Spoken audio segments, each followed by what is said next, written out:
Welcome back to the Soulmate Scale podcast. I am so glad you're here, and I probably already sound a little bit different to you, especially if you listened to my first two episodes. I realized that I was actually exhibiting one of those patterns that I had talked about in the first episode. Probably a combination of patterns, actually. The first is the validation seeking, and the other one is kind of like the perfectionist-performer. I think I talked about both of those. And at the end of that episode, I talked about where founder has a pattern. The question is, what do you do when you realize you have it? Are you going to do anything to adjust that pattern and step into the fullest expression of who you are and who you came here to be? Or are you going to continue to try to keep yourself in a box in order to remain palatable? I didn't realize that I was doing that. I was approaching this from the perspective of I have a product that I want to get out to as many people as possible. And the way for me to do that is to do it in a very structured way.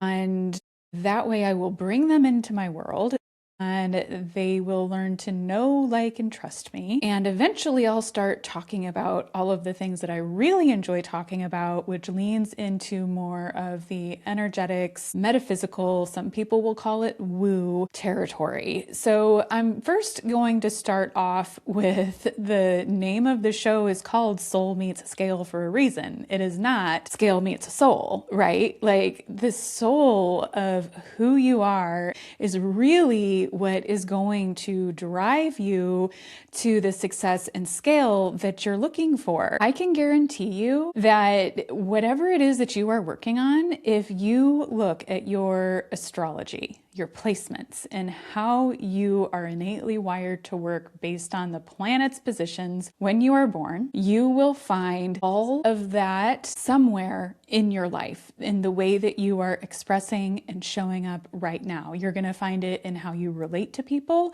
how you lead, your values, what your gifts and your natural talents are, what your strengths and what your weaknesses are. It is all in there. And I don't think that we can talk about growth and success and scale without talking about the natural wiring of who we are and our tendencies to suppress that wiring based on early experiences, usually from childhood, but also from very formative experiences in our other relationships or in our careers. I got to a point where I realized that there is no way for me to continue to record this without leading with the soul part of that and how that is going to show up in your metrics. I don't know if you saw the movie Project Hail Mary or saw any of the press for it, but there was an interview that Ryan Gosling did with the Kelsey brothers on the New Heights podcast, where he was talking about the marketing team not wanting him to talk about the alien. They were saying, you can't talk about the alien in your press tour. And he was like, I have to talk about the alien because the movie is about friendship with the alien. If I don't talk about the alien, that's kind of like describing E.T. as a movie where a child's parents get divorced. To me, this is the same thing. I don't fundamentally think that we can talk about integrity in business and how do we scale in alignment with ourselves without sacrificing our values, without talking about who we are as a human being and how we are naturally wired to function and how we uncover those things that we have been ignoring or suppressing for years, because everybody does it. I promise you, unless you are taking very specific and very intentional action to start rewriting your stories, because I can tell you for a fact, based on 10 years of facilitating transformation work with my clients, that there are things that you are doing and saying and thoughts that you are thinking and behaviors that you are exuding that you have no idea why or where they came from, but they are detrimental to where you are and how you are showing up. And once you clear those things up, then you will start getting wildly different outcomes. This is not a strategy job by itself. Scale is about strategy in part. And so there are all kinds of people teaching this, right? Pitch decks, presentation skills, runway, cash flow management, leadership, culture, how to ship something quickly, right? Like all of those things are happening in this space, and that's great. I am not seeing a whole lot about how do we make sure that we are uncovering the best that this founder has to offer. How do we do that? How do we make sure that we bring out every bit of their talent, skill, passion, all of it? And it is not by giving them a list of instructions that they need to follow, that if they do it for long enough and if they practice well enough, then maybe one day they're going to be this person. Some people that works. You're going to see that sometimes, but not without a lot of inner work. And my whole thing is about systems and how do we speed this up? Because years ago, I had a literal voice in my head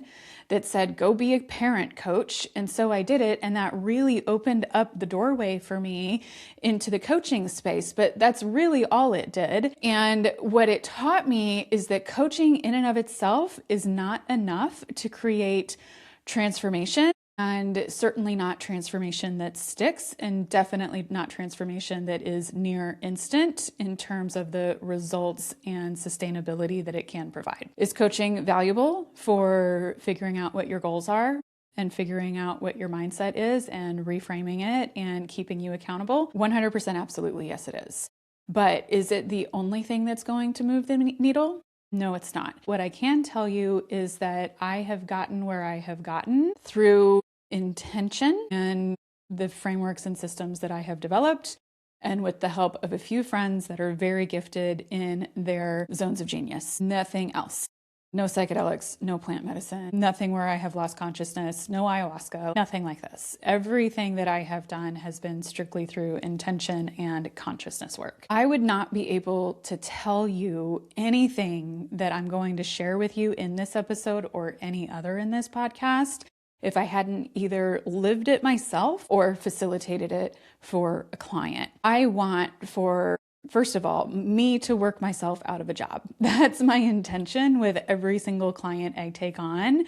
And I have created systems in order to make that happen. And I'll share about my systems in a different episode. But one of the things that I have done is when I was facilitating some of this work for myself last year, I realized two things. And my work is very, call it like conscious, intentional, guided meditation almost, right?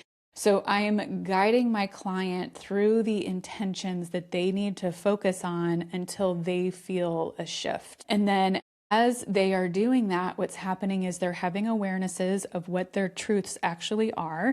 They're letting go of the limitations that they have placed on themselves and where those things came from and the power that those things have over them. And they are integrating that immediately because I'm not doing anything to them and I'm not telling them anything except guiding them through, here's what you do next, and then they do it. So they are literally facilitating the transformation on themselves with my guidance. So I'm not doing anything and they are fully awake, aware, conscious the entire time. So last year I was doing this for myself and I had the recognition, my download in one of the most profound sessions I had done for myself personally was that I knew once I removed my survival-based identity that I am the best in the world at identity transformation for this type of person. Nobody does this better than me. And when that came out, I have to admit that I know it sounds arrogant. I think that sounds extremely arrogant, but I feel zero arrogance when I say that. This is 100% conviction and knowing that nobody has systematized this. Nobody has made it sustainable.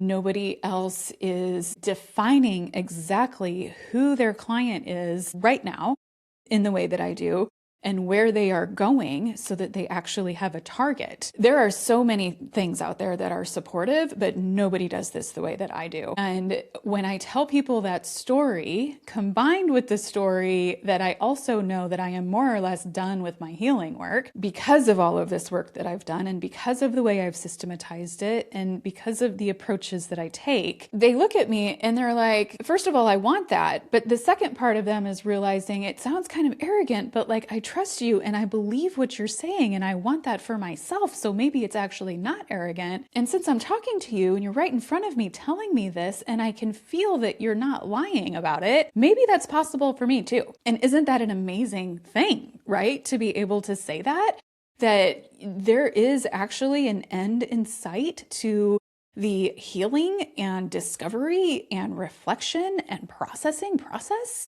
Because it can be exhausting. I have spent countless hours wading through all of my stuff. But over the last couple of years especially, I have gotten it down to a point where it's no longer reactive. Like, okay, this is what is going on in your life. This pitch didn't go well. And so what are the stories you're telling yourself about it? And now let's go ahead and address that. And then you're going to go out and you're going to test that and then come back and what happened and rinse and repeat, right? Like that's the way I used to do it. And it was effective because the tools that I was using were fantastic. But now that we are essentially diagnosing all of that at the front end, we don't need to go back and find all of the reactivity and testing that we used to have to do.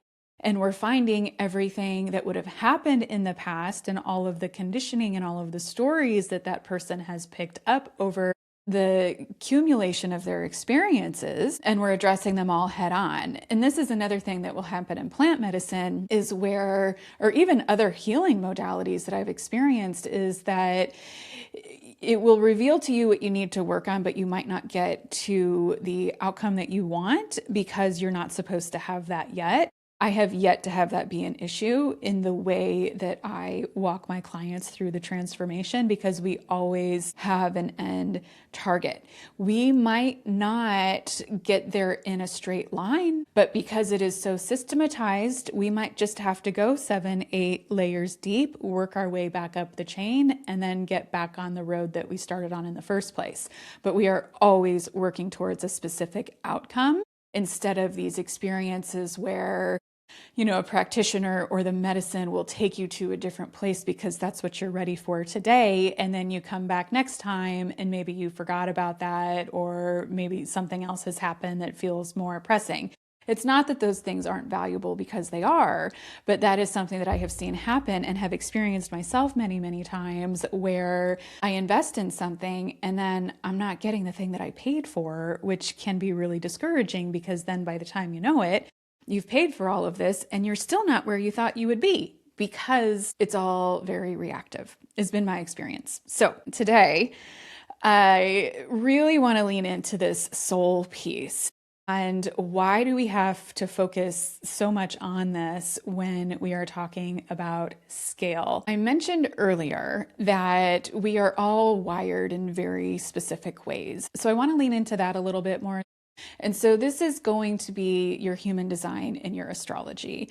Human design is a system that combines several different tools, basically, and it tells you how you work, how your energy works, the best way for you to move through life based on that, and the best way to make decisions. You have free will, so you can do whatever you want. But the truth is, and I have seen this happen again and again and again, that if you follow your strategy and authority in your human design, you will not be steered wrong. Now, I had a client a couple of months ago who was in the process of negotiating a partnership, and she felt kind of intimidated by an authority figure, an advisor to her, and she felt like she needed to show up as that person. So this client is a generator, and what that means is that she can use her sacral response in order to navigate decisions, big and small. But she had kind of forgotten about this as a tool, so I had her look up her design and coached her through what does a yes feel like in the body and what does a no feel like in the body. And so we got her acclimated to that. And then she started feeling the essence of who she was in a much stronger, firmer way. And I asked her to respond with her sacral, are you supposed to be showing up as this other person would? And she was saying, That's the sacral, says uh-huh or uh-uh. It's a yes or a no, but it's not even the actual words, it's the grunt. When I told her you cannot make a wrong decision as long as you're following your sacral response, she felt so much peace and permission to be exactly who she was. And then she went into her next meeting with this partnership opportunity, and they were pitching her. She thought that she was just sitting there listening to these people, and she would be silent, and then they would just keep talking and talking and talking. And maybe you're somebody that's been in that situation where you're wanting to fill the silence because you feel like the vibe might be off. So maybe if you explain a little bit more, you're going to be able to get more leverage out of that. And she was really, truly just absorbing it. But what she was recognizing in that is that the power dynamic had shifted to where they came in being in the power position. And then it shifted to where she was the one who was actually holding the power and realizing that this was not going to be a good deal for her. But if she was consumed with trying to behave like somebody else, then would she have had the power and the clarity in that room to know whether or not that was going to be a good or bad deal for her? No, she would have been too focused on the outcome and how she was showing up. And instead, she was just present and listening and vetting what she knew against her own internal authority.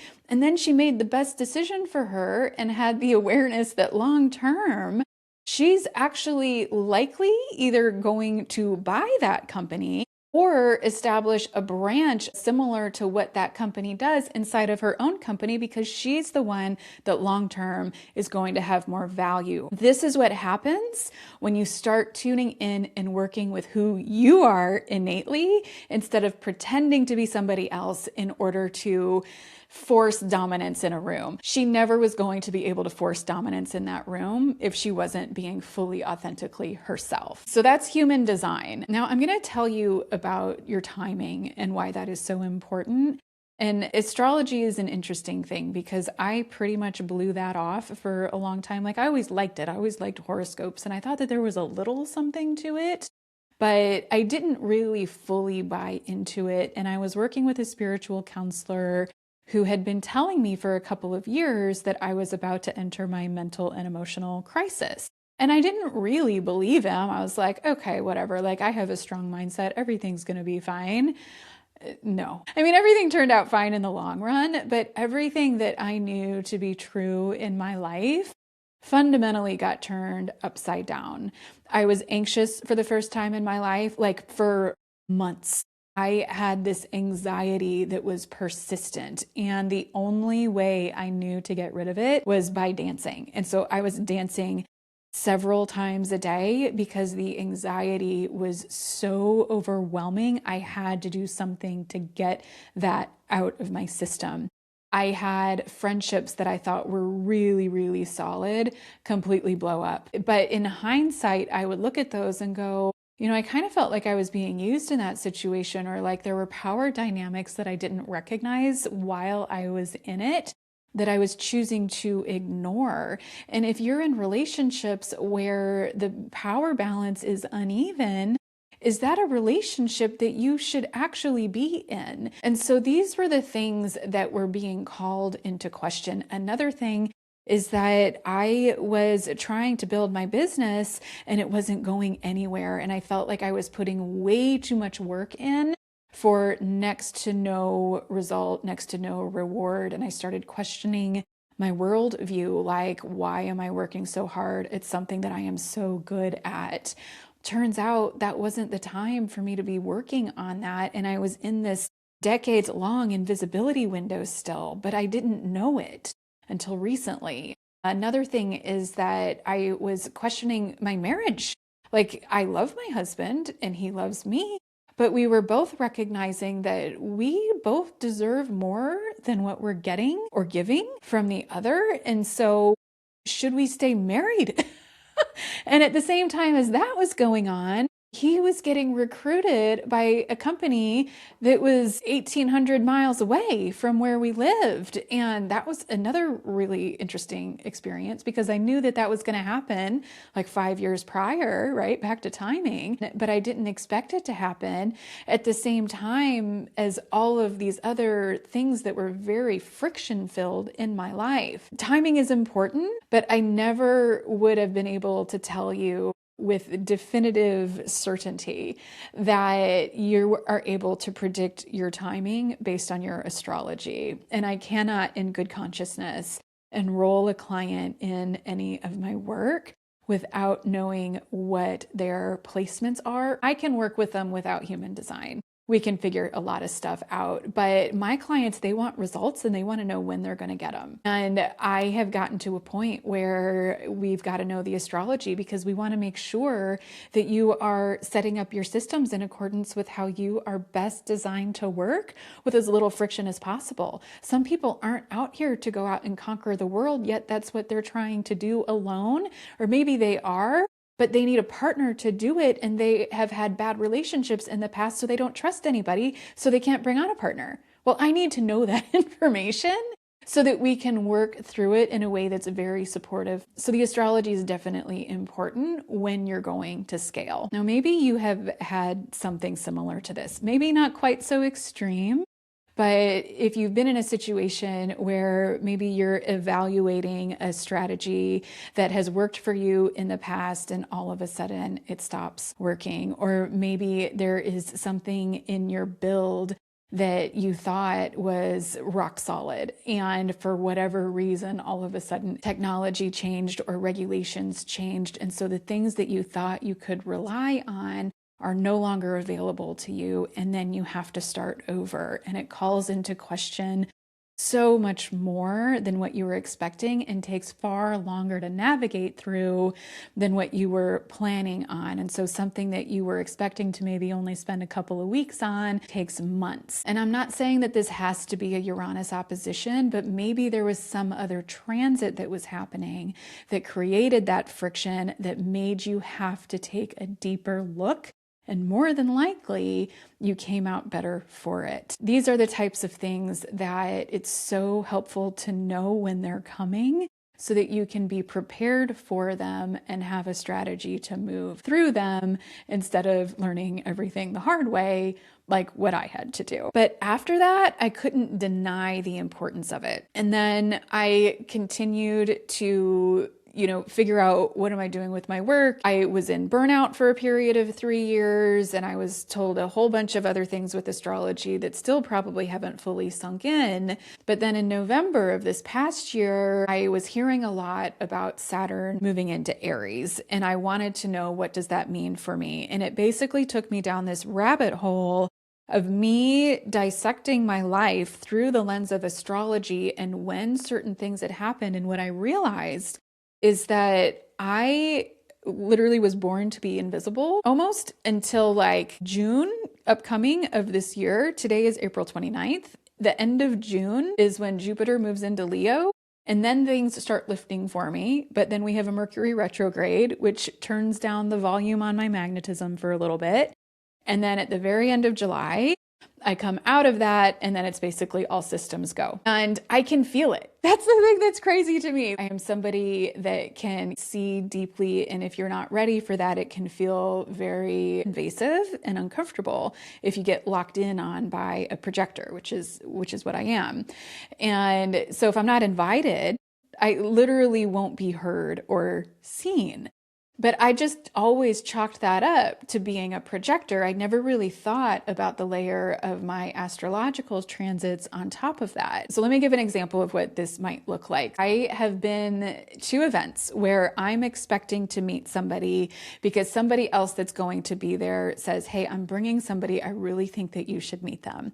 And we're having a conversation, and I can tell that they want to engage, but not really. And then it's time to close. The person is walking like right in front of me, 12 inches away, 18 inches away, like right here, not looking at me, not acknowledging me. There's other space around me that they could have been in, and just nothing. And this is something that has happened for years, or we'll be in like a small group and kind of processing and talking about things, and I'll suggest something and they won't hear me, and then somebody else will say it and they will hear it.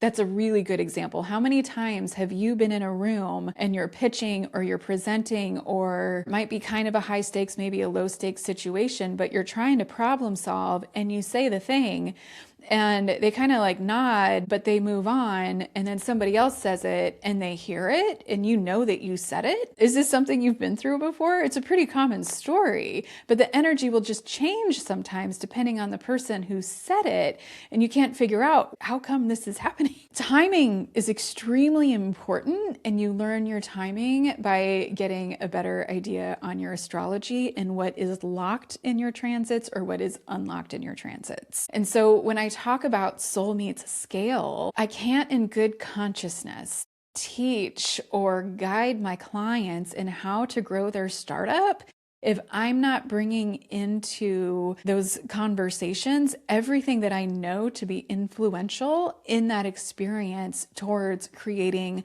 momentum. I cannot do it. When clients come and work with me, what they are getting is a very systematic approach to a lot of complex pieces of who they are at their core. And what that does is, first of all, it helps us set a plan for where they're starting and where they're going. It also manages expectations, because if somebody had told me 10 or even 5 years ago or 2 years ago, you're not going to be fully visible until about a week or two until you turn 47, what would I have done differently? In fact, my proud ass probably would have been like, no, I've got free will. I can hack myself around that. That's probably what I would have done. But now here's how that shows up differently. I was at an event in the early part of April, just this month, and a friend had invited me, and then a group of people that she knew, but I hadn't really met any of them. We were doing a small group discussion, and every single time I contributed to that conversation, I had genuine recognition and acknowledgement, and I could feel the vibes of these women seeing me, which is very different than a few months ago where I'm participating and they look at me and then they turn away. And keep in mind, there's no victimhood here. This is just observation from a state of neutrality based on all of the work that I've done, right? I am very neutral and have learned a lot of forgiveness and compassion and all the things that help me have a very level head about the stories I tell myself when things aren't going the way that you might want them to. And so I told my friend, we went to lunch after, I said, that's new for me. This doesn't happen. And she was in shock because the response was so energetically supportive. You could feel it. And these women were going, yes, like they were really resonating with what I had to say. But that is a new experience for me. I haven't had that really ever. And so I'm really excited for how things are going to start shifting for me come late July, early August. But I can't, in good consciousness, take on a client and say, we're going to work on your identity and not look at what's their astrology, because let's make sure that their timing is right. Let's make sure that if they're supposed to be scrappy and build alone, that they are doing that in accordance with how they're wired. Or if they are supposed to make money through partnerships, that they know that that's how they're supposed to do it, because that is going to be the path of least resistance. And probably nobody else has told them that. I have yet to see somebody talking about the importance of these things on the startup and commercial outcome space. I just haven't seen it. And the other thing that you need to know about me is that I love both of these things. I love business and the entrepreneurial spirit. One of my favorite things to do when my family and I are staying in hotels is we will watch marathon episodes of Shark Tank, and everybody gets into it because we love the stories of these entrepreneurs. How did they come up with the idea? And you notice that everybody on there, it's almost always a really personal story, and how are they selling it, and what are their metrics, and what do the sharks have to say about all of it?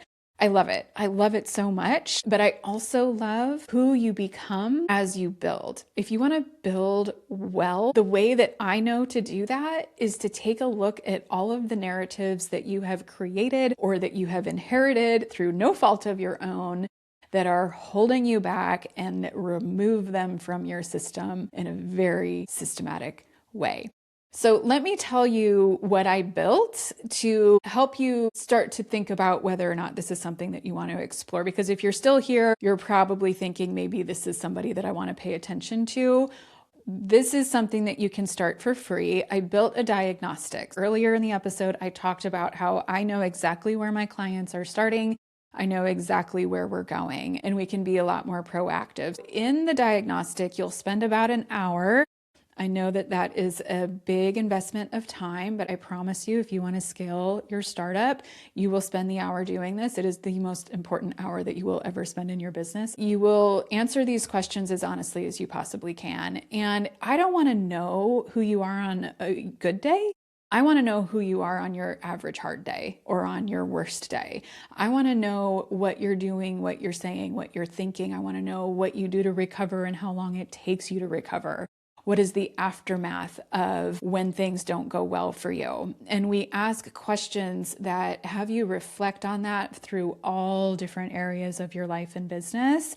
And it gives us a very complete look at who you are currently being. What that's going to do is it's going to give you a bespoke current identity archetype that will describe how you're showing up, how you got there, the costs of what it's going to be for you to continue to be this way. It'll give you a scale readiness score. And so that out of 1 to 100, where are you? And then that gets mapped onto a quadrant where it tells you what levers you need to pull in order to get yourself to your next level of scale and beyond. A lot of that is available for free, but if you want to go into the detail, like what is an investor going to think of you? Who do you need to be instead? And what is that going to look like in your life and business on a day-to-day basis? That's available for you in the paid report. And at the end of that, if you want to take it to the next step, then there is an offer for an intensive.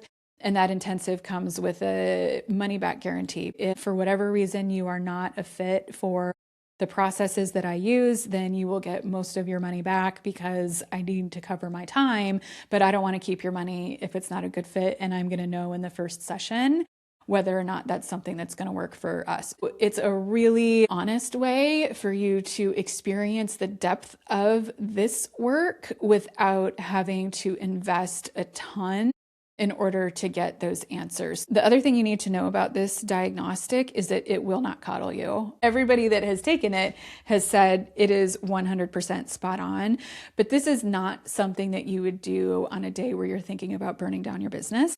Do it on a day where you're recognizing that you're in the way and you want to know what you need to do to get out of your way, or you're on fire and you want to get yourself to the next level as fast as possible. Now, everything that I have talked about here today, the founder who knows their wiring, who has worked on their identity, who is aware of their timing and the way that they operate through their human design and their astrology. These are all what makes them be able to scale with the least amount of friction and be able to hold what they build well. How many times have you seen the founder who has everything, yet they are miserable, or they hit burnout, or their relationships are falling apart, or they decide that what they're doing doesn't feel good anymore and they end up exiting in a way that they didn't want to, or they shut it down altogether? These things all matter. And the founder who knows themselves well and is able to integrate and move through working with themselves is the one who's going to build differently. They are going to have more investor confidence, more team accountability, stronger cultures, stronger leadership, better metrics and outcomes because they have worked with all of these different pieces together. That's what soul meets scale is all about. It's not soul or scale. Too often we think we have to choose one or the other. And the truth is you need both. That's how you're going to create the momentum that is going to hold and feel good at the same time. If you want to take the diagnostic, you can find that link in the show notes, and I'll see you next time. Until then, build from the inside out.